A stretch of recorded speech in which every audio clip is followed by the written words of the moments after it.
Hello everyone, breaking headline parody story report entertainment show.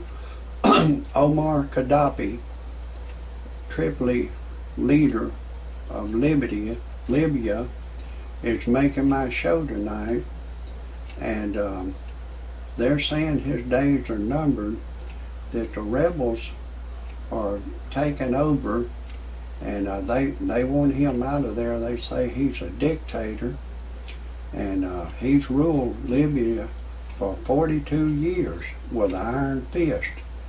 And two of his sons, let me break away for a second. I've got a real entertaining show tonight about your Libyan leader, Muammar Gadhafi, but I've got to break away for a second to tell you my disclaimer.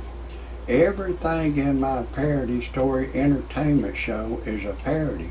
That means don't take anything I say seriously, don't take anything I say personal, don't try anything I say at home. If you do, check with your attorney first and then still don't do it. I am a professional. No amateur should ever try anything I say. If you disagree with my disclaimer, get your happy ass off my channel immediately. I don't want you to hear a damn thing I gotta say. Now, let's get back to this Muammar Gaddafi. He's been a ruler, a dictator ruler for Libya for 42 years. And I want to tell you, Libyan people and everyone around the world, that all politicians, whether they're white or black or red, green, purple, they're all in it for themselves.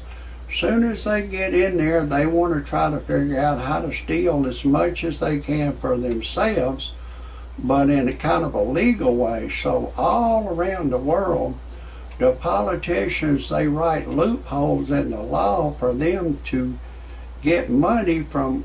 The best way they've learned to do this is from their constituents. What they will do, they will create a waste job for their constituents.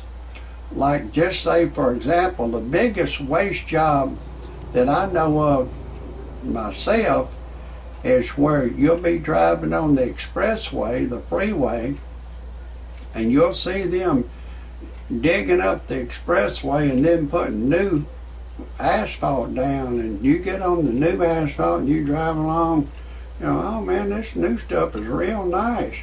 Then you get back on the old asphalt, you go, what's wrong with this? That's your politicians wasting money, like $1,500,000,000 to, they'll pay their bosom buddies.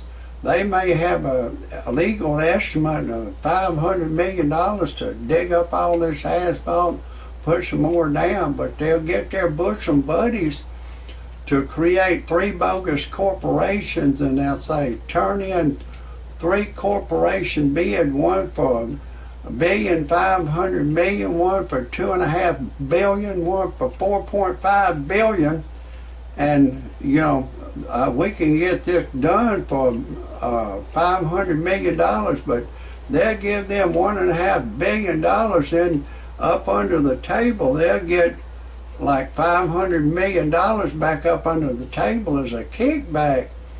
And they're constantly creating waste jobs to pad their pockets full of the hard-working people's money. It's done around the world, not just in Libya.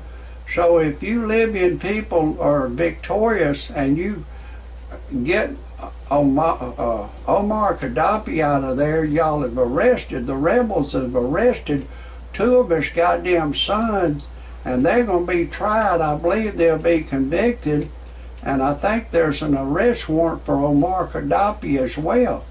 So his days may be numbered, but there's a big problem. If you could put another broke ass in there, he's going to want to steal as much as Muammar Gadhafi stole for 42 years. I've seen him way he's dressing with nice hats, clothes, bitches, hoes. He turned on you people. You need the law. The only thing that's going to help anyone around the world is for your government laws to be changed, that they can't make these secret deals in back rooms, and if they got a job that they created, don't create waste jobs. But if they, for some reason, my God, if you're going to create a waste job, at least put it on the internet or put it in your local metropolitan paper to turn in bids. Don't just waste the taxpayers' money. And all politicians around the world, they live off of these words: constituent, squander, misappropriate, waste, create jobs for their bosom buddies, kickbacks back up under the table, and waste and spend the taxpayers' money and raise their taxes. They all, whether they're white, the goddamn white man did it, now the beautiful black man, when he gets in there, he's gonna do the same thing the goddamn white man did. So the only thing that's gonna help is for the laws to be changed. And even where police brutality or whipping people, killing them, shooting them with a taser gun, nothing is going to help until the law is changed to say you can't taser people, you can't shoot people, you can't do nothing to them, just let them run. Once those laws are changed, then the police and hold the police accountable. But I think if a son of a bitch runs from the police, he needs to be tasered, shot, killed, even if he's innocent. Don't run. Go to court, prove you're innocent in court, and change the law where the individual can sue the police or put the policeman in jail if he does something wrong.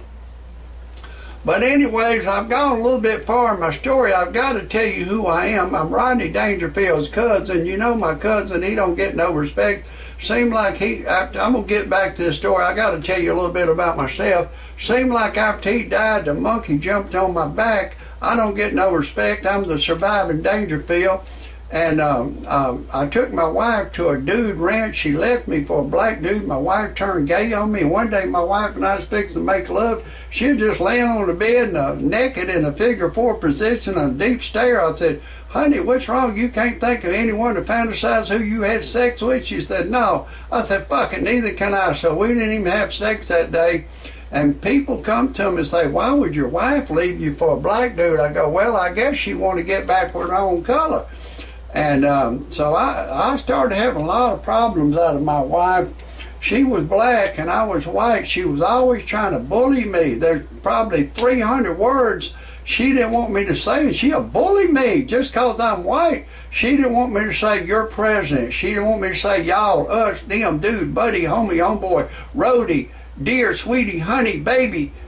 Almost everything I say, she say, you disrespecting, you disrespecting, you disrespecting. But yet she will call her bosom buddies, you know, the racial slur that blacks call each other. I'm going to use the word nickel. She would go, my nickel, my nickel, my nickel, my nickel, my nickel. She'd go to sleep going, my nickel, my nickel, my nickel, my nickel, my nickel, my nickel. She'd call her bosom buddies, dog, shit, shitbag, shithead, shitface, punk bitch, nappy-headed fool. I go, why in the hell you got to call your bosom buddies all these racist, ugly words? She said, that's a black thing. We can do that. I said, look, I can't take this shit, this nickel shit anymore. I'm sick of it. I didn't know the black man's game before we got married. I didn't know what y'all was up to. Y'all are some evil, hating people. You keep digging up dead bones of 500 years old. I can't take your nickel shit anymore. So I went to freepornphonesex.com. All it is a recording of a girl. She'll say, hey, lover boy, I'm having a party in my mouth. Would you like to come? Then I called a live service, and she said my voice was too ugly for me to talk to. So I said, you know, that freepornphonesex.com, I mean, all it is a recording. It got my dingling excited. Then I went on the internet to freebuyseltradeanything.com. I needed to generate some money. So I put a 55 Chevy on there my brother gave me and sold it for $3,000. Then they got a personal section on there. And I put out, I was looking for a young girl to go pray with me at church and stuff like that. A young 21-year-old girl answered ad. We're deeply in love now, and she wants to have my baby. She's, as a matter of fact, she's pregnant now with my baby. That's my show. If anybody has any comments or criticism, type them in after the show, on the show. Bye.